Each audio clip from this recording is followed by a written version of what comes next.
We are the members of the Scottish Seniors LGBTQ network, and it's been a wonderful network to join. I'm a new Scot, I like to say, and I've been welcomed in by the senior artist community here in Edinburgh and now in the LGBTQ senior community. It's been a really moving experience. I'm actually getting kind of choked up talking about it and thinking about it. As I said, I am a performer, and I've been a lesbian for 50 years. I came out of the closet in 1974, before it was popular, before people would talk about it, before people would go to a meeting in a parliament or legislature or wherever and talk about being lesbian, gay, bisexual, or transgender. And in fact, back in those days, we only called ourselves gay. We hadn't even gotten to the term lesbian. So then for a while it was gay and lesbian. Then for a while it became bisexual. And then fortunately we added in trans because we realized that people were across a diversity of sexual orientations and identifications. And it's really important. By the way, I used to be I'm a retired psychotherapist. I had my own private practice for 32 years in California, and I worked a lot with the LGBT community. And I started working with trans folks back in the late 90s, again, before people even talked about it.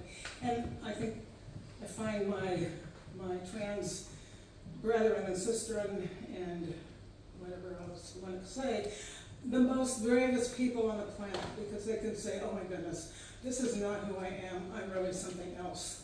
And I think it's really important that we support people in being who they are, whatever it is, whoever you are. Everyone is entitled to be exactly who you are and how you think. And we could be across all political lines, which is wonderful that this is sponsored here by a cross-party event. Because everybody has a right to be who they are. And I've always been a person who's, well, kind of a loudmouth, and I can talk about this or that, and I'm up here without my notes, and I'm thinking how I've always been out there in terms of who I am. It's not easy. Sometimes it scares me to death. I don't want to be out there. I'm afraid of what's going to happen. What are people going to think? Maybe they'll reject me. Maybe I'll lose my job. Maybe whatever. But I've always, been an educator, and I think that's something that we as older LGBT folk find ourselves in the position of continually coming out. And one of the concerns that I think we all have in our network is what's going to happen when we have to go to a care home.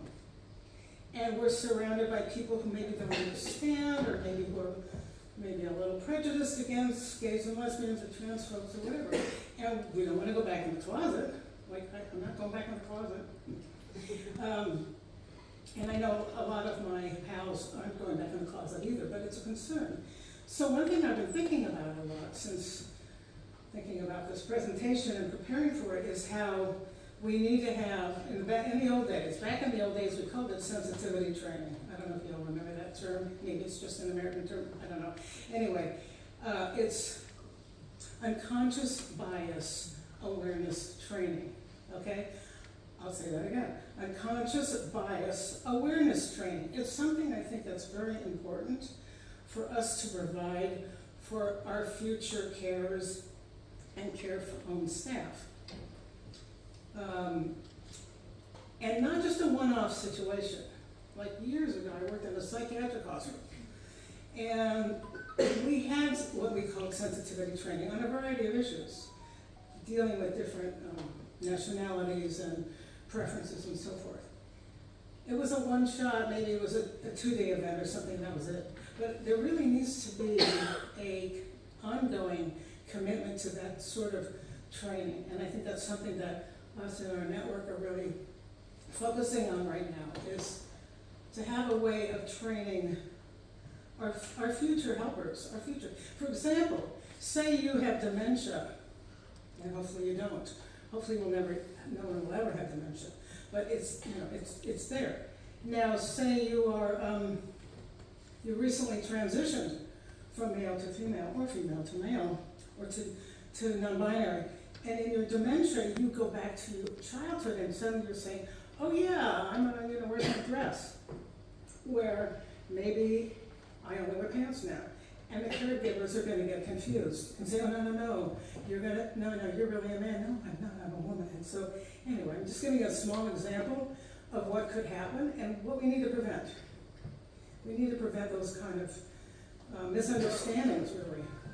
So, I'm very much about promoting this idea of awareness training to combat unconscious bias. And I know it's a long road, we have a long road to go with this, but it's something I wanted to bring up and to offer here in this wonderful environment. So I want to thank you very much, and let's carry on.